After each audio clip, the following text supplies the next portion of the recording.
이인실 원장님은 현재 한반도 미래인구연구원 원장, 한국여성경제학회 명예회장, 한국경제연구학회 명예회장, 한국경제학회 명예회장으로 재임 중이시며 지속경제사회개발원 이사장, 한국경제학회 회장, 서강대 대외교류처장을 역임하셨습니다. 자, 오늘 가족에서 찾는 국가 미래라는 주제로 준비를 해주셨는데요. 대한민국이 직면한 저출생 문제와 맞닿아 있지 않을까 조심스럽게 추측을 해봅니다.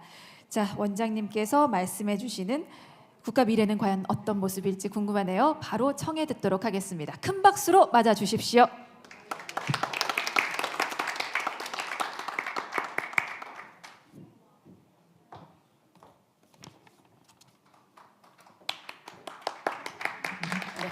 네네네. 안녕하세요. 방금 소개받은 한반도 미래 인구연구원 원장을 맡고 있는 이인실입니다. 아까 제 양력을 잠깐 소개해 주셨는데 저희 연구원장이 저의 6번째 잡입니다. 저는 경제학만 공부했는데 하다 보니까 이렇게 많은 직장을 하게 됐고 지금은 인구 문제에 대해서 고민을 하고 있고요. 오늘 제가 말씀드릴 내용은 이제 주로 저출생에 국한된 문제인데 이 쿠키 뉴스가 원래 바삭바삭하고 맛있는 그런 뉴스 만든다 그랬는데 저도 강의가 그렇게 바삭바삭하고 맛있게 되도록 그렇게 노력을 해보려고 했으나 아시다시피 인구 문제 자체가 굉장히 지루하고 어렵고 이게 해결되는 문제도 아니고 그래서 쉽지 않다라고 생각을 하고 그러나 최대한 노력을 해보겠습니다. 이거 어디 보면 넘어가나요? 오케이. 아시다시피 이 이슈는 아마 많이 보셨을 것 같아요. 그런데 이게 밈이었는데 저는 이게 저한테 조롱거리를 느껴졌어요. 이미 7년 전에 리가르트 그 IMF 전 총재가 이 한국 사회는 집단적 자살 사회 아니냐 이런 얘기 했었거든요. 굉장히 정말 뼈아픈 얘기라고 생각을 합니다. 그런데 이도 그림도 많이 보셨을 것 같아요. 원래 인구 피라미드라 그러는데 왼쪽에 있는 게 인구 피라미드거든요. 그런데 그것이 오른쪽으로 가면 그게 이제 1960년이에요. 그런데 중간이 현재고 다음이 미래인데 미래로 가면 이집트의 인구 피라미드가 이집트의 파라오의 관이 됩니다. 그 안에 숨겨진 굉장히 많은 변화들이 엄청 많이 있어요. 그래서 이제 그런 부분에 대해서 우리가 중요한 거는 인구가 준다 만다 이런 문제가 아니고 가끔 그런 얘기 하세요. 그 인구가 뭐 줄면 좀 어때서? 근데 그게 중요한 게 아니라 구조가 빠르게 변한다는 그런 사실이죠. 그래서 저희 연구원에서 올해 2024년도 인구 보고서를 내면서 이게 공전의 히트를 쳤어요. 168개 매체가 보도를 했더라고요. 저는 이렇게 히트 칠 줄 몰랐는데 그 중에 하나가 앞에 저희가 미래 연표를 40년을 만들었어요. 제가 두 가지만 말씀드릴게요. 앞으로 7년 후가 되면 국민의 절반 이상이 50세가 넘어요. 상상이 가십니까? 50세가 넘은 몸 컨디션이 어떤지 여기 50세 넘으신 분들은 알 것 같아요. 그리고 앞으로 한 9년만 지나면 초등학교가 지금 올해 들어가는 애 딱 절반이 됩니다. 그러면 어떻게 되겠습니까? 거기에 따라서 유치원 없어져야죠. 학교 다 줄어들어야죠. 이런 문제가 지금 진행 중이다라는 거죠. 저는 그래서 이 문제는 사실은 국가 차원에서 볼 때 가장 최대의 난제다. 아주 지난한 과제이다라고 생각을 하고 있어요. 특히나 그래서 이제 이미 뭐 다른 외국의 외신들이 한국을 굉장히 의심의 눈초리를 보면서 이제 한국은 끝났네. 왜 인구 문제 때문에? 라고 여러가 얘기를 하면서 아직 이제 결론은 안 났지만 2040에서 60년쯤 되면 이제 마이너스 성장, 인구 때문에 들어가겠다. 그래서 이제 인구 보너스가 아니라 인구 오너스다라고 얘기를 하고 있습니다. 과거에 우리나라 이 성장률 이런 걸 보면 인구 때문에 덕을 입은 게 많았어요. 그러나 이제 그 시대는 끝났다라는 거고요. 그런데 제가 이럼에도 불구하고 이게 뭐냐면 제가 굉장히 존경하는 최재천 교수님이 아마존이라는 유튜브를 운영하는데 그 유튜브가 이 인구 문제를 다룬 적이 있었어요. 정작 그때 교수님은 못 나오셨는데 나머지 분들이 얘기를 하셨는데 그게 요즘 애들 말로 떡상했습니다. 왜? 300만 뷰 찍었어요. 근데 뭐라 그러냐? 굉장히 진솔하게 얘기를 했어요. 여기 임라라라는 개그우먼이 나와가지고 뭐라 그랬냐면 내 몸이 힘든데 그게 뭐가 중요해요? 라고 얘기해서 애들이 굉장히 공감을 한 거예요. 이게 국민들의 생각이에요. 지금 당장은 느껴지지가 않습니다. 굉장히 그냥 뭐 괜찮겠지. 심지어는 뭐 지금 아시다시피 이미 자녀는 키우기 힘들잖아요. 그래서 반려동물로 대체되고 있지 않냐라고 대통령도 얘기를 하고 있더라고요. 자, 결국은 뭐라 그러냐면 이게 사회가 원튼 원하지 않든 저만 해도요. 그냥 본능적으로 결혼했어요. 그래서 결혼하고 출산하고. 근데 이러한 그 본능적인 그 영역에 합리적 의사결정을 하는 거예요. 젊은이들은. 그래서 합리적 의사결정을 하면서 이거 불안한데? 출산도 힘든데? 결혼도 안 되겠어. 나 이렇게 잘 살 수 없을 것 같아. 라고 생각해서 이거로 인하여 국가 성장 동력이 문제가 생기는 시대로 지금 우리가 빠르게 접어들고 있다라는 거죠. 실제로 보면 2015년부터 빠르게 떨어져요. 여러 이유가 있어요. 그 이유에는 내가 오늘 거기서 다 말씀드리진 않겠지만 그 이후부터 아이만 늦게 낳는 게 아니라 결혼도 늦게 하고 또 결혼한 사람들이 애도 적게 낳는. 그동안은 뭐 결혼은 때문에 결혼을 늦게 해서 애를 더 낳네. 뭐 그래도 결혼한 사람들은 애를 그렇게 낳는 그런 식이었는데 그게 완전히 이제 바뀌어버리는. 어떻게 보면 저는 그냥 이게 선을 넘었다라는 생각이 지금 들고 있어요. 이미 이 선을 넘어서 이걸 넘기 위해서는 굉장히 특단의 조치가 필요하다라는 생각을 하고 있습니다. 이게 바로 왜 못 느끼나? 이게 보면 유엔이 한 건데요. 2023년도에 작년이에요. 그 인구 5천만 넘는 국가 중에서 상위 10대 국가의 1위가 우리나라예요. 뭐가? 생산연령 인구 비중이 가장 높은 나라가. 그러니까 일하는 사람이 많다는 거죠. 그러니까 아직까지 덜 느끼는 거죠. 그런데 2050년 되면 이게 제일 위에 홍콩이 있고요. 근로인구 중에서 고령인구 비중이 가장 높은 나라. 홍콩은 나라가 아니잖아요. 그 도시 그냥 중국의 하나의 도시잖아요. 그래서 가장 근로인구 중에서 고령인구가 높은 나라로 바뀌어버린다는 거죠. 그래서 그럼 이제 사람들이 다 그런 얘기해요. 도대체 어쩌다 이렇게까지 왔니? 라고 얘기를 하시잖아요. 뭐 여러 얘기가 있어요. 여기 제가 이제 가끔 이렇게 뭐 어디 자리에 가서 이 얘기가 화제가 나오면 대부분 다 할 말이 계세요. 이 얘기 모든 얘기를 다 하시면서 너무 경쟁적이어서 애들이 그렇다. 사교육비 때문에 그렇다. 그리고 이제 기재부는 공식적으로 뭐라고 얘기하냐면 여성의 경제 활동률이 높아가서 그래서 애를 덜 낳는다. 심지어는 이런 것도 있죠. 기대 수명이 늘면 어떻게 되겠어요?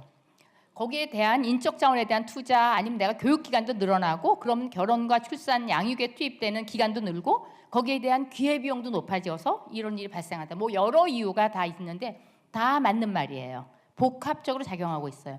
그래서 인구 문제는 하나의 문제로 해결될 수 없는 돈만 뿌린다고 안 되는 그런 문제고요. 결국은 젊은이들이 생각했을 때 결혼과 양육과 출산을 하는 이런 부분에 있어서 드는 비용과 거기에 대한 편익이 있잖아요. 복합적으로 편익은 줄고 비용은 느는 그런 구조로 되면서 이게 어떤 일이 생겼느냐? 결국은 가족이라는 걸 만드는 것 자체가 이익이 아닌 그런 사회로 가고 있어서 저는 가족 공동체가 해체되는 그리고 그 가치가 떨어지게 하는 그러한 여러 요소를 가지고 있다라고 생각을 합니다.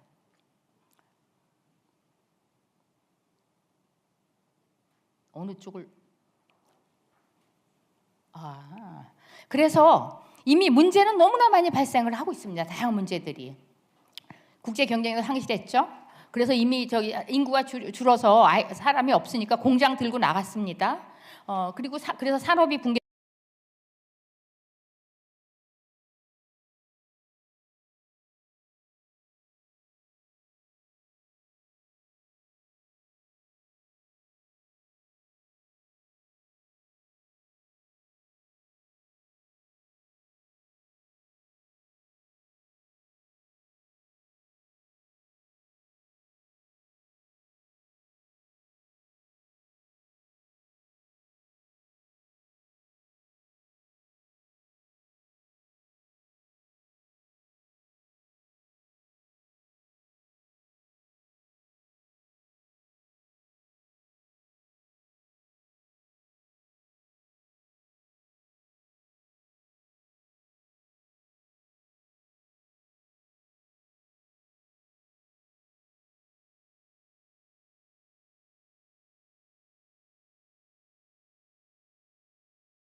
여기 frog in the boiling water syndrome이라 그러는데 미지근한 물에 개구리가 웅덩이에 있다가 점점점 말라 죽는 그런 상황인데 아직은 괜찮잖아요. 그렇게 천천히 와요. 그래서 깨닫지 못하는 그런 상황에 지금 와고 있다. 그러니까 당장 현실에 먹고 살기도 너무 바쁘고 힘드니까 그 일 해결하는 것만도 마찬가지다. 여기 국회의원님들 계시는데 지금 당장 달린 국회 각종 법들만 바꾸기도 바쁘다. 언제 미래까지 내다보냐 이렇게 된 상황에 지금 와 있는 거라고 보시면 되는 거죠. 그래서 이제 그럼 이제 다들 그 얘기하잖아요. 정부는 뭐 했냐? 아니 정부가 뭐 어떻게 하고 다 해요. 뭘 하긴 했어요. 2004년도 쿠키뉴스가 창간될 때 47만 6천 명의 출생아가 있었고요. 이 당시에 1.17명의 출생아율이 있었어요. 그런데 이게 빠르게 떨어집니다. 그래서 우리가 2004년도부터 정신을 차려서 2005년도에 법 만들고 6년부터 시행돼서 1차 저출산 고령사회 기본계획을 1차, 2차, 3차, 4차에 걸쳐서 했거든요.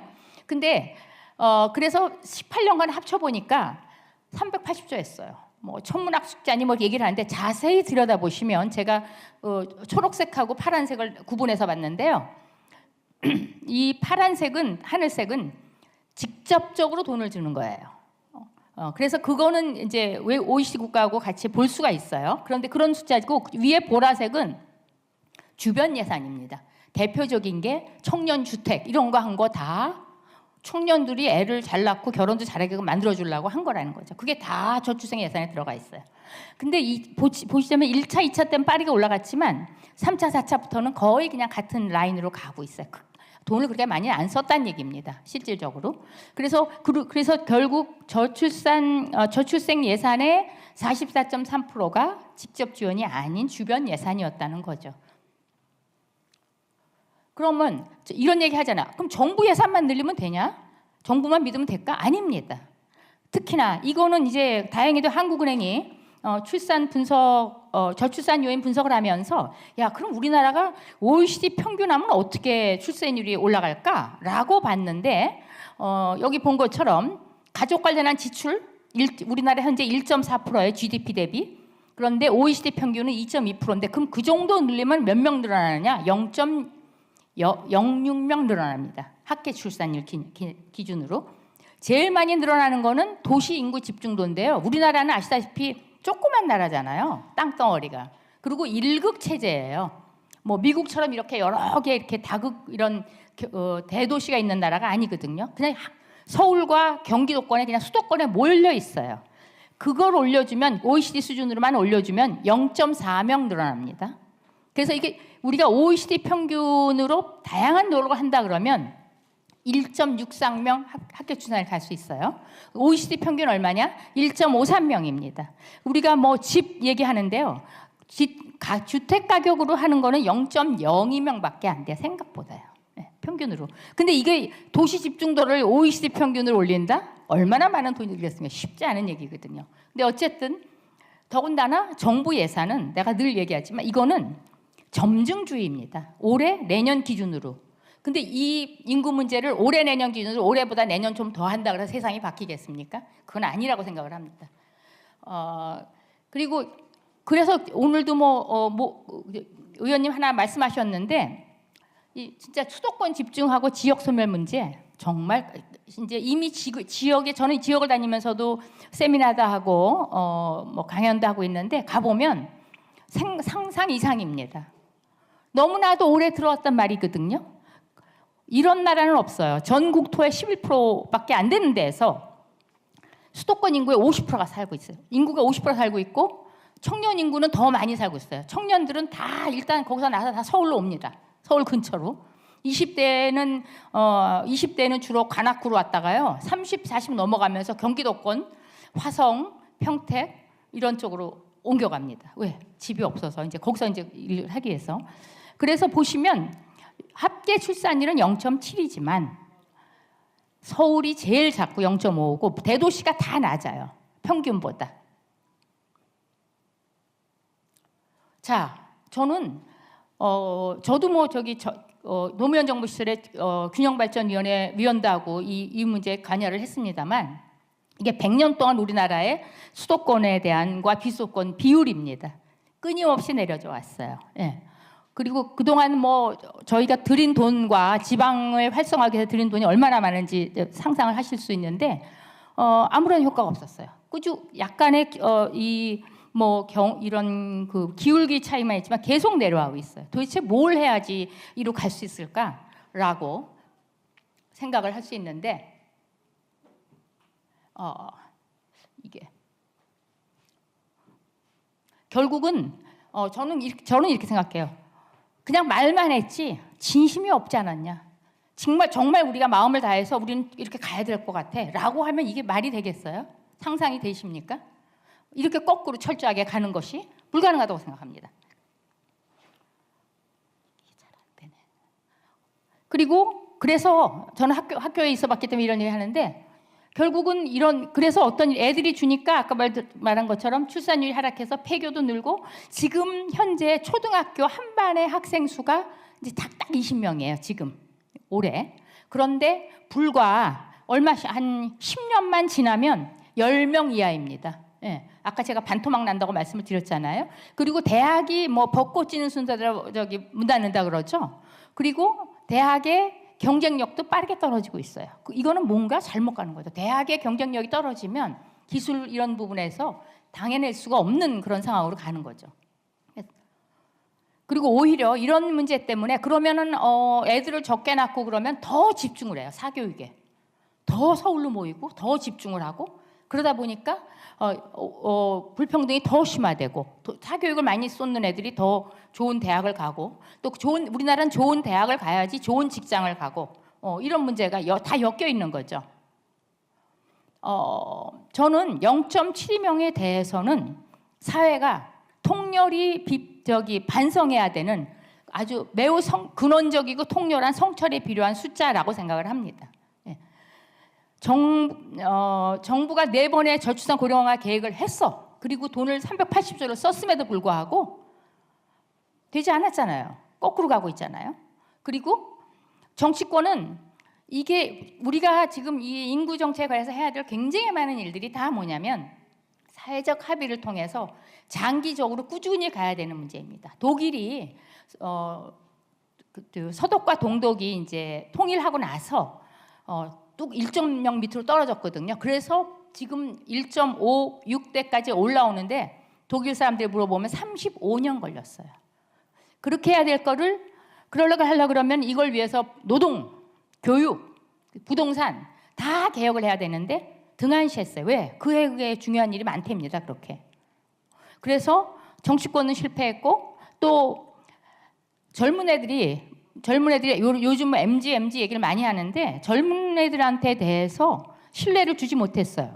그래서 내가 아이를 낳고 살면 이 정도는 살겠구나 라는 정도의 신뢰감을 주지 못한 거는 공동체의 실패라고 생각을 합니다. 정치와 그리고 정책과 공동체의 총체적 실패가 이런 걸 만들어내지 않았나라고 생각을 합니다.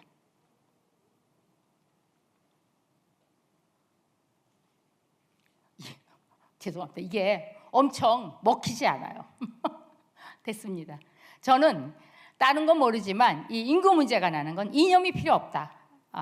그리고 이념이 필요 없이 일관되게 가야 되는 그런 중요한 문제라고 생각을 합니다. 그래서 국가나 정치나 기업가나 가정이나 개인이나 모두 같이 고민하면서 왜? 국가가 위험에 처해 있는 그런 문제입니다. 그렇게 풀어가야 될 문제고요.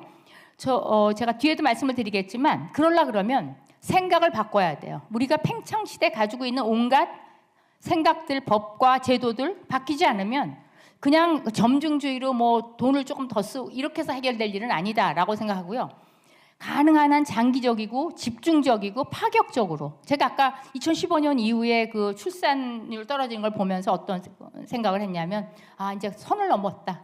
그 젊은 애들의 마음이 싸늘하기 쉬웠다고 생각해요. 근데 이거를 갖다가 마음을 돌리게 하려 그러면 아주 파격적인 게 나가야 되고요. 제가 이게 나기초 마을 그 얘기를 했는데 한 아이를 키우려면 온 마을이 필요하다. 여기 굉장히 오랫동안 조그만 마을에서 아주 줄기차게 해서 성공한 사례가 있어요. 저는 그렇게 그 정도는 가야 되지 않을까라고 생각합니다. 그래서 1.4명에서 거의 20년을 노력해서 2.95명까지 갔어요. 갈 수 있다. 된다라고 생각을 합니다. 그래서 지금 그 외국 애들이 우리한테 그런 말이에요. 니네 나라는 기적을 이루었고 지금 한국 와서 보면 제가 어저께 베트남 갔다 왔거든요. 우리나라 70년대가 너무 생각이 나더라고요. 그런데 너무 부러워요. 내가 코리안이라 그러면 그 베트남 애들이 나를 바라보는 눈빛이 다르더라고요. 아, 훌륭한 나라에서 왔구나라는 걸 느끼고 자부심을 느낄 그런 거였어요. 그런데 아시다시피 아직까지는 우리가 가지고 있는 여러 가지 그 성장률이나 이 지표들이 세계적으로 훌륭한데 반대로 우울한 지표들이 있잖아요. 자살률, 그죠? 그다음에 출산율. 어떻게 이런 거 1등 안 해도 되는데 1등입니까? 세계 1등. 세계 1등 하는 숫자가 우리나라는 또 특이해요. 그냥 애지간하면 그냥 1등 아니면 안 되는 그런 나라예요. 그래서 이게 왜 이렇게 갈까? 근데 최근에 약간의 그 변화가 있어요. 그 로키리치라는 그 핀란드의 인구학자가 그런 얘기를 하더라고요. 핀란드 그러면 행복한 나라잖아요. 우리가 행복하지 않아서 애를 안 낳는다라고 얘기를 하는데 핀란드 행복한 나라예요. 작년에 합계 출산율 1.26이에요. 그러니까 북구 유럽의 복지가 잘 된 나라에서 이상한 거죠. 그건 무슨 뜻이냐? 일종의 그러면서 이분이 뭐라고 얘기냐면, 그러니까 애 낳는 비용 떨어뜨리고 이러는 비용 완화적인 가족 정책으로는 성공할 수 없다. 가치관의 문제를 고민해야 된다라고. 그래서 가족의 사회적 가치 이게 얼마나 중요한가 이런 부분에 대한 거를 우리가 고민해야 된다. 제가 특히나 언론사에서 20주년이나 되면서 이렇게 굉장히 정론직설을 해주시는 그런 쿠키뉴스에서 창간 기념 세미나, 그러니까 강연을 해달라 그러길래 저는 정론직설을 하기 위한 만든 연구원이거든요. 제 연구원이. 참고로 말씀드리면 한반도 미래인공연구원은 제가 이제 정년 퇴임하고 한 연구원이에요. 그런데 기업들이 돈을 내세요. 도네이션 하세요. 그리고 정부 돈은 1원도 안 받아요. 그래서 저는 정말 너무나도 떳떳하게 정론직설, 아무런 여야 뭐 세대 간 이런 거 아무것도 없습니다. 그리고 저한테 돈을 내시는 기업인들 저한테 뭐라고 한마디도 안 하세요. 저의 양심상으로 얘기하는 겁니다. 그래서 저는 이 말 드리고 싶어요. 언론, 방송, 미디어 인식 개선에 제발 나서 주십시오. 이게 쿠키 뉴스에서 창간 20주년 기념으로 저출생 문제 의식 조사 하셨더라고요. 여기 보시면 화목한 가정 모습을 보여주면은 결혼이나 출산 양육 이런 거 할 생각이 있냐, 긍정적으로 생각할 마음이 있냐에 보면 거의 92%입니다. 제가 일부러 쿠키뉴스가 한 설문조사 결과를 보여드립니다. 그래서 근데 보통 근데 여기 이 쿠키뉴스가 한 저출생 문제 인식 조사에서 물어봅니다. 너는 출산 육아 그러면 어떤 생각이 떠오르냐? 그러니까 고통, 스트레스 이런 것만 떠오른답니다. 그리고 돈, 주택. 왜 결혼 안 하니? 그럼 돈이 없어서, 주택이 없어서 이런 것만 떠오르게 만들었다는 거죠. 이게 단지 그럼 그걸 해결해 주면 나을까요? 생각해 보시기 바랍니다. 그래서 저는 저희가 또 다른 연구에서 보면은 홍보나 이런 부분이 가야 되는데 정부가 하는 홍보를 보면 똑같이 가요.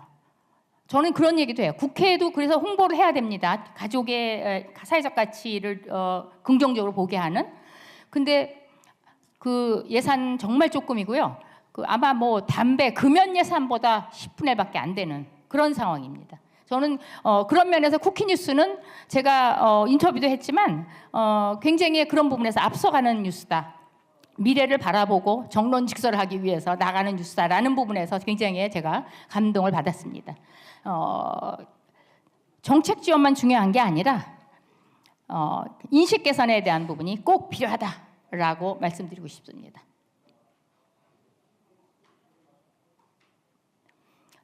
제가 또 하나 우리나라가 또 전 세계에서 1등하고 근데 요건 또 일본이 1등이고 우리는 2등인 게 뭐냐면 비혼 출산율입니다. 이 부분에 대해서는 또 생각하시는 분들이 많이 차이가 나긴 하는데요.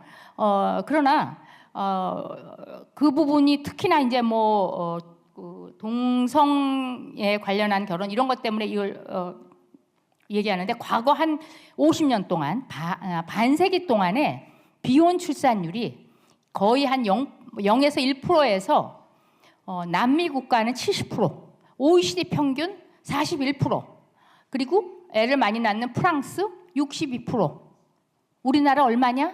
4%. 그것 많이 올라온 거예요. 그런데 왜 그러냐면 우리나라도 말로는 그러는데 여러 가지로 저출생 관련한 예산 쓴다고 그러는데 그 돈이 어디로 가느냐? 다 정상 가족, 가정 중심입니다. 법률혼을 한 사람, 예를 들어서 내가 병원에서 아팠다. 이제 수술에 대해서 가족의 사인이 필요하다. 같이 가는 사람은 의미가 없어요. 법률로 엮인 사람만이 거기에 사인을 하고 보호자가 될 수 있습니다. 그래서 이 부분에 대해서는 저는 아이 중심으로 봐라. 아이 위주로 돈을 나눠주어라라고 얘기를 하고 싶어요. 요거를 보시면 OECD 국가, 특히 유럽 국가 중에서 출산율이 1.6 이상이고 비혼 출산율이 30 밑으로 가는 나라는 아무도 없어요. 이거는 결론적인 얘기입니다만, 그러니까 한국이 그렇게 특이한 경우에 있다라는. 그래서 저는 다양한 형태의 가족 그리고 제도적 수용성을 높여야 된다라고 생각합니다. 올해부터 7월부터 보호출산제와 출생통보제를 만들어서 소위 말하는 베이비박스 이런 거에 대한 거는 많이 없어졌지만 또 다른 문제를 잉태하고 있거든요. 그래서 하여간 이 부분에 대해서는 일단은 아이 중심으로 지원하는 체제로 바꾸는 것이 좋겠다라는 생각을 하고 있습니다. 또 하나는 아이들, 젊은이들에 대해서 이제 아까 애들이 미래가 불투명해서 아이를 낳고 가정을 꾸리기 어렵다고 얘기를 하고 있지 않습니까? 저는 이 문제를 얘기하고 싶어요. 이것도 우리나라가 또 OECD에서 1등인데요. 이 파란색은 종업원 250인 이상의 대기업이고요. 이 노란색은 249인 이하의 중소기업입니다. 14%밖에 안 되는 대기업에 가려고 학교에서 애들이 3년씩 취업 재수합니다. 이거를 차라리 바꿔주는 게 낫지 않겠어요? 온갖 제도를 풀어서? 그럼 OECD 평균 40% 정도만 가져도 아이들이 훨씬 더 취직하고 하기에 더 낫지 않겠어요? 이건 돈도 안 들고 규제만 풀어도 되는 건데 왜 못합니까? 그래서 이런 부분에 대해서 우리나라는 소위 말하는 단일 기회 사회라고 해요. 내가 좋은 대학 가서 좋은 직장, 소위 말하는 괜찮다는 직장을 가지 않으면 그 다음부터는 계속 비정규직이고 평생 그 임금이 왜 거길 가겠어요? 왜 의사하고 하려고 그러겠어요? 라이프타임 인컴이 훨씬 높아요. 그건 매우 합리적인 선택입니다. 학생들이 하는. 그리고 또 하나 여러 번 내가 패자부활전 할 수 있게 해줘야 되고 또 재산 형성을 체계적으로 할 수 있을게. 내가 이렇게 되면 이만큼 내가 열심히 일하면 돈을 이렇게 가질 수 있다. 그리고 저는 상식적으로 또 뭐 얘기하냐면 저는 경제학자이기 때문에요. 나름대로 머리를 굴려서 딴 거는 내가 투기를 한 적은 평생 한 번은 없지만 제가 제일 잘한 것 중에 하나는 강남에 아파트 하나 마련을 했어요. 저 송파에 사는데 송파에 아파트 하나 마련했는데 내가 돈을 벌어서 그런 게 아니라 아파트 값이 어마무시하게 올랐어요. 내가 번 게 아니에요. 저는 제가 벌지 않은 거는 내가 축적한 자산이 아니기 때문에 제너레이셔널, 그러니까 세대 간 보의 재분배가 가야 되고요. 그렇게 하려고 그러면 상속세보다 증여세 많이 떨어뜨려 주셔야 됩니다. 논의는 하고 있는데 이게 부자 감세라고 생각하시는데 절대 아닙니다. 그 부분에 대해서 저는 부의 세대 간 이전을 좀 원활하게 해주십사 의원님들에게 관련된 법, 특히 증여세, 상속세도 중요하지만 해야 된다라고 생각합니다. 그리고 젊은 친구들이 나이 든 사람보다 소비에 대한 소비 성향도 높고요. 평균 소비 성향도 높습니다. 그들이 돈을 갖고 있는 것이 돈도 더 잘 쓰고 많이 쓰고 경제를 일으킬 수 있습니다. 또 하나 여성 인력 활용입니다. 제가 저기 숫자를 일부러 표시 안 했는데 여성 인력 매우 활용 중요합니다. 여성 인력의 활용 없이 갈 수가 없어요. 그래서 이미 유럽 연합에서는 2019년도에 일생활 균형을 위한 지침으로 각 회원국에 이거를 법에 넣도록 그렇게 했습니다. 그리고 상당 부분의 국가들이 이미 집어넣었거든요. 그래서 이렇게 여성 인력을 활용하려고 그러면 유연휴가제 해야 되고요. 얼른 젊은 애들이 1년에서 육아휴직을 1년 반으로 늘리는 게 중요한 게 아니라 3개월만 지나면 회사를 빨리 가고 싶답니다. 차라리 유연근무제 해주고 단축근로제를 도와주는 것이 답이고요. 그렇게 하면 이직률도 떨어지지 않고 아이도 많이 낳고 관련이 있고 그렇다는 그런 연구 결과가 있습니다. 또 마지막으로 이제 노령 인력 활용이에요. 제가 여성 인력 활용, 노령 인력